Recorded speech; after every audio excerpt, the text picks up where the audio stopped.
नमस्कार मित्रांनो, आज 17 सप्टेंबर मराठवाडा मुक्ती संग्राम दिन। त्यानिमित्तानं सर्व मराठवाड्यातील बांधवांना या मुक्ती संग्राम दिनानिमित्त शुभेच्छा। आजच्या दिवशी संघर्ष योद्धे जरांगे पाटील हे उपोषणाला बसलेले आहेत आणि आज संभाजीनगर या ठिकाणी मुख्यमंत्री आले होते एकनाथ शिंदे साहेब।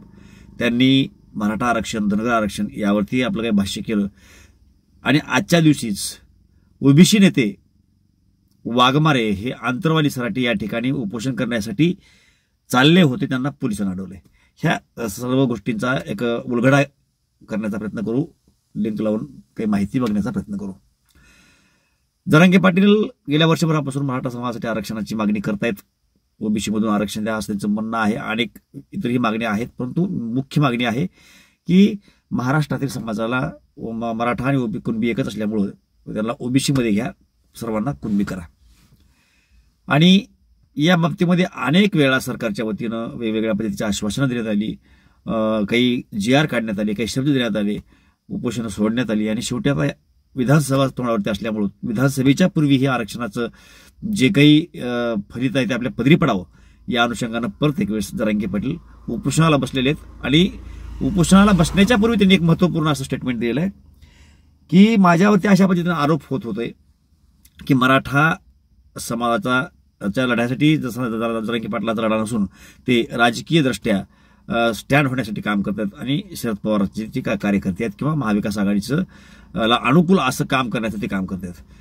आणि मग मधल्या काळामध्ये बरेच राजकीय लोक वगैरे हे सगळ्या गोष्टी झाल्या।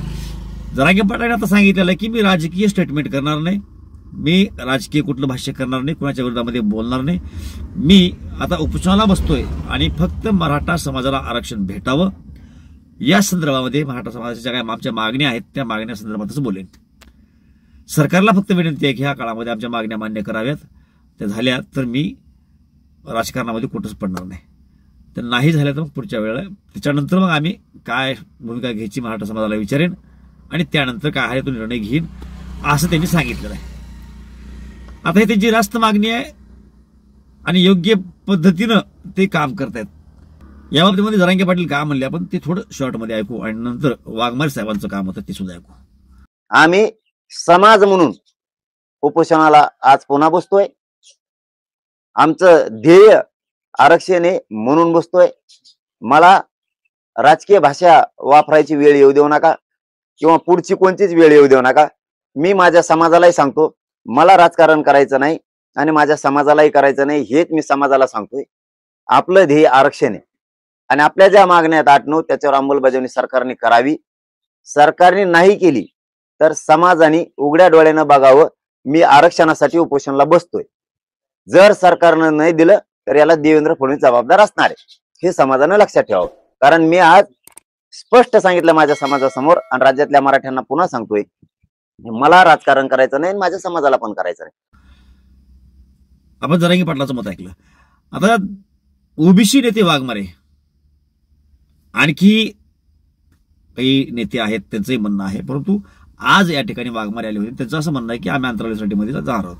त्यांनी काल जाहीर केलं होतं की आम्ही जरांगे पाटील ज्या ठिकाणी उपोषणाला बसतील त्याच गावात आम्ही उपोषणाला बसणार आहोत। तर खेडेगावामध्ये बऱ्याच ठिकाणी लहान लहान मुलं काहीतरी गोट्या पिट्या खेळतात, इट्टी दांडू खेळतात आणि ती चिडाचिडी असते बघा खेळामध्ये, त्या टाईपचं काहीतरी म्हणजे हे वाघमारे साहेबांचं किंवा ओबीसीच्या काही 2-4 लोकांचं जे काही मत आहे ते मत ऐकल्याच्या नंतर त्या बारक्या लेकराचा खेळ आठवतोय।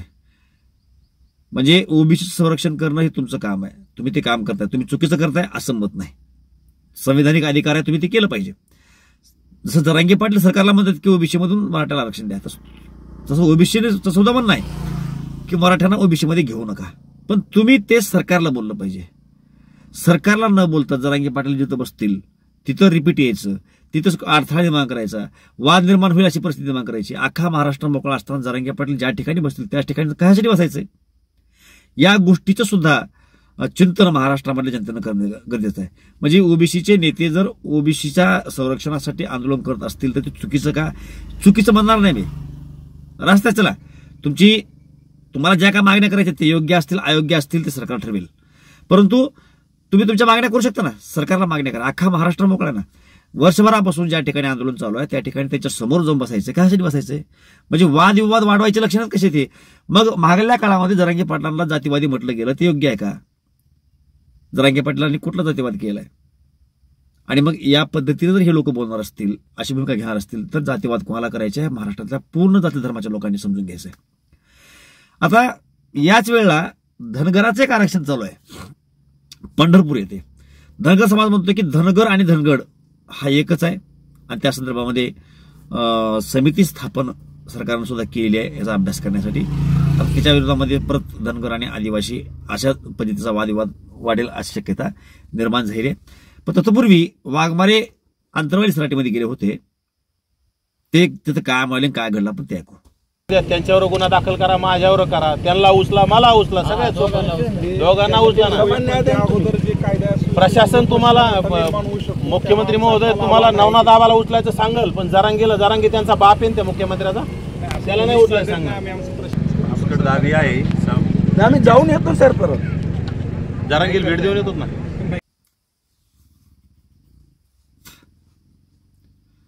आपण वाघमारे साहेबांचं म्हणणं ऐकलं आणि मी तुम्हाला लहान लेकरांचा खेळ सांगितला, तुम्ही तुलना करून बघा, ही खेळ तसलाच आहे का नाही. मग आता ह्याच्यावरती फार काय बोलायचं नाही आपल्याला. पुढे आता आज मुख्यमंत्री साहेब आले होते संभाजीनगर या ठिकाणी आणि त्यांनी मराठा समाजाचं आरक्षण आणि धनगर समाजाचं आरक्षण या दोन्हीवरती भाष्य केलं आणि त्यांनी दोन्ही समाजाला आश्वस्त केलंय.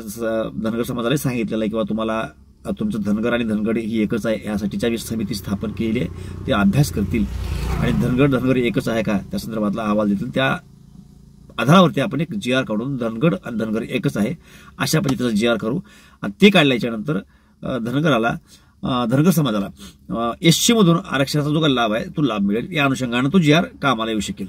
तर त्या बाबतीमध्ये सकारात्मक अशी भूमिका शिंदे साहेबांनी दाखवलेली आहे आणि मराठा समाजाला सुद्धा सांगितलेलं की आम्ही जी शपथ घेतली होती त्याप्रमाणे आम्ही आमचा शब्द पूर्ण करू. याचा अर्थ असा होतो की 10% जे आरक्षण दिले त्या व्यतिरिक्त जे आता सध्या चर्चा ऐकू येते आपल्याला की मराठवाड्यामध्ये मराठा समाजाला कुणबी म्हणून आरक्षण भेटेल, तर तशा पद्धतीचा काहीतरी निर्णय शिंदे साहेब घेतील असे सिम्पटम्स यामधून दिसत आहेत. त्यामुळं सध्या तरी धनगर समाज असेल, मराठा समाज असेल, हे दोन्ही समाज सरकारकडून आश्वस्त त्यांनी केले गेलेत आणि दोन्ही समाज वाट पाहतील आणि जर आरक्षण नाही दिलं गेलं तर त्यानंतर काय भूमिका घ्यायची ते घेतील.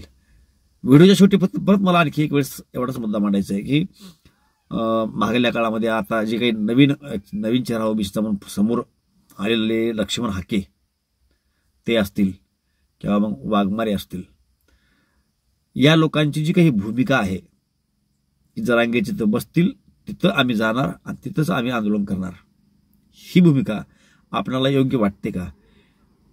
नसेल तर मग आता जी मी लहान लेकरांची गोष्ट सांगितली अशा पद्धतीची जी काही चाळी ते यांची चालली का? आपली मतं निश्चितपणे कमेंटला कळवा. बाकी आंदोलन करण्याचा आपल्याला संवैधानिक पद्धतीने न्याय मागण्याचा अधिकार प्रत्येकाला आहे, प्रत्येक समाजाला आहे. प्रत्येकाने त्याचं आपापलं संरक्षण करणं गरजेचं आहे, ते केलं पाहिजे, त्यामध्ये दुमत नाही. परंतु सर्वांची मागणी ही सरकारकडे असली पाहिजे. एकमेकाच्या समाजामधील लोकांसमोर उभं टाकण्याचा प्रयत्न कोणी करू नये. तसं होत असेल तर मग ते राजकीय पद्धतीने चाललंय का, त्याला राजकीय कुठं आहे का, आणि त्यांच्या इशाऱ्यावरती या पद्धतीनं वातावरण खराब होईल असे प्रयत्न करतायत का, या बाबतीमध्ये आपली मतं निश्चितपणे कमेंटला कळवा. जय महाराष्ट्र.